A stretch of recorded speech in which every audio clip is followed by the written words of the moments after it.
We've got 10 minutes for questions. How about that? All right. Anybody got a question pressing on them right now? Yes. Just talk loud. These all the speakers talk about approach capturing some info is talking out the door. Some are trying to have whiteboards with diagrams all over and that sort of items. I guess my question is, have you developed some tools and methodologies to try and capture that knowledge so it's not individually oriented, it's more organizational oriented, and what those tools and methodologies might be where you're trying to capture that knowledge? Are you talking about the technician's knowledge? Technicians in your case, more engineers in your case, and in your case, whatever's on your whiteboard. Yeah. One of the things we've done is try to really capture best practices, and sometimes that gets a little difficult. But we realize that we have a lot of knowledge walking out the door, and a lot of times if we know it, we'll start to pull those people aside and capture some of that because we know they have documentation or knowledge maybe that's just in their noodle, and sometimes we can get some real good captures from them and put together some lessons and best practices. We have a system we call 1-point lessons. Shouldn't be more than a page front and back, and we capture a lot of that stuff on those.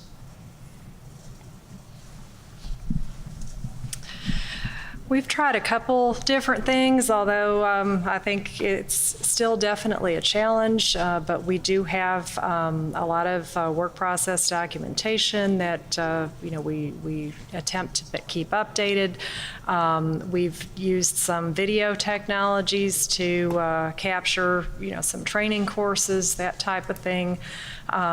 We've also started to develop in a SharePoint area. This is more specific to our legacy process control system. Just capturing little, we call it Modopedia, like Wikipedia only for mod, where we, capture the best practices of, how you do this and how do you implement this and all the things that people used to learn by working on a large project with an experienced lead, which doesn't happen that much anymore because we don't do large projects on our mod technology. So we're trying to capture that in just some of these little articles and publishing that in this site, but it's not a foolproof process. I've got two folks over there that are going to keep me honest, but it's definitely a challenge. But we're trying a few different things to abate it.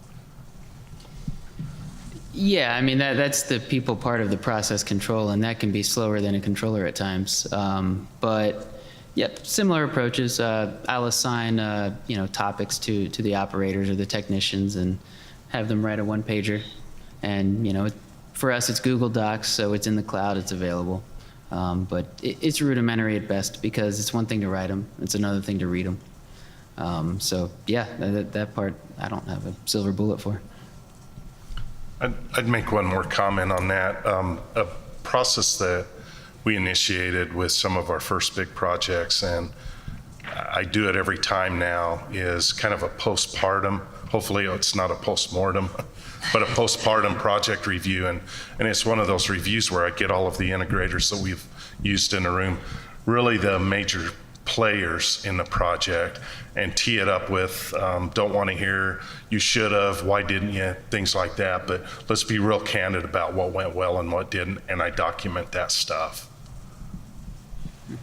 Great.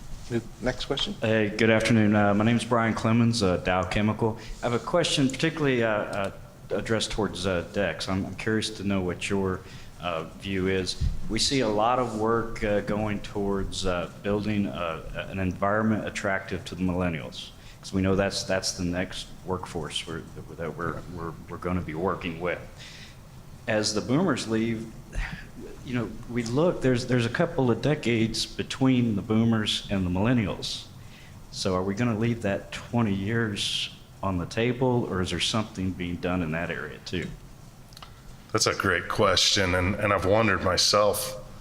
There does seem to be a gap there, but there's also a gap in what the different generations are willing to do, and I deliberate over that. That's an issue that I grapple with. I think to answer that, I would fall back on something a little bit that I mentioned earlier, and that is, I've realized that we have to do something to change the way this model is. That's why I bring up good old Bob. The millennials just aren't going to do that. They're not going to be the guy that can never go on a fishing trip that is tied to that plant. And really, if you think about it from a work-life balance experience, I think they have it right, really.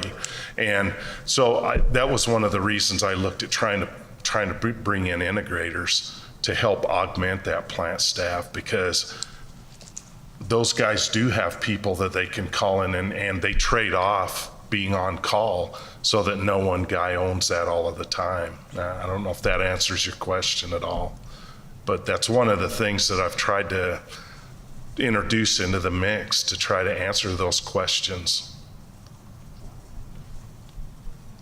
We got another question up here in the front. Yeah, they got a mic right here. There we go. I didn't need the mic. Your answer triggered a question in me, because it seems like the approach you are taking is more inorganic, bringing people in, which we need, and that gives you fresh air from outside what's happening, because those people work with different other companies. But you need to think organically, internal, to have people that espouse that culture. Because when you bring people in, I don't want to misuse a word, but I'll say mercenaries. And please, then nobody hold me accountable for that. But you bring people in that do not have the culture of your company and do not live and breathe what the company is. So organically, are you doing something? Yes, and I'm glad you brought that up. That is a really important point. It takes people a while to figure out how we do things and come into our culture. You're absolutely right about that. I think I focus on the other side of it a little bit more, because that's where I see some of the issues are. We're having so much trouble finding those people. But when we do find them, you're absolutely right. You need somebody that can come into your culture and live, eat, drink, and live what you do and how you do it. I'm glad you brought that up. Next question, back there. Yeah, this question is for Andy. Have your customers been able to take advantage of any carbon credits with respect to your operations? And if not yet, do you see that as something that's going to really help you guys out in the future when it comes to selling and marketing your systems?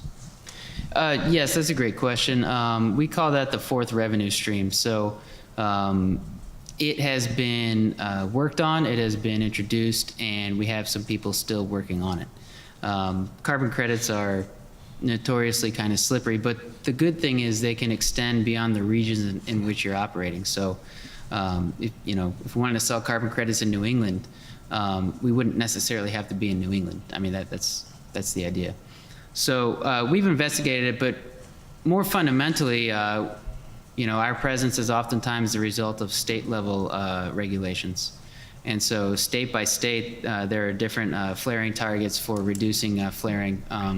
But now the World Bank has a global initiative to reduce global flaring. And so, places like Siberia and things. So carbon credits would make it more economical. But even if they're not implemented yet, at least for our technology, the idea that, emissions is a problem to be solved is very real in what we do. We got time for one more question. Okay, so I'll ask one. Each of you have touched on outsourcing. How do you manage? What recommendations do you have for managing your outsourced resources? I think the first thing is to have good standards, and that's always a moving target, isn't it? But I've dealt with that where we bring in people, and then I have some of our resident programmers come up and say, I really didn't like the way Bob did this. Well, shame on us then, because we should have made the expectations more clear to Bob to begin with. Mm-hmm. One of the things we decided we were going to do is we were going to hitch our wagon to Plant PAX, one of the Rockwell toolkits. And that was a good example of where we made a conscious decision. It was our standard when we go and find integrators to do a big project. That's part of the question. Are you guys plant pack savvy? And if you're not, we'll help you get there. And that's kind of the way we approach it. I guess we'll go in order. Go ahead. We have worked with our purchasing department to do some RFIs and identify the skill sets that some of the suppliers have, try to find the ones that best match our needs, and establish some ongoing relationships with not just one, but various ones.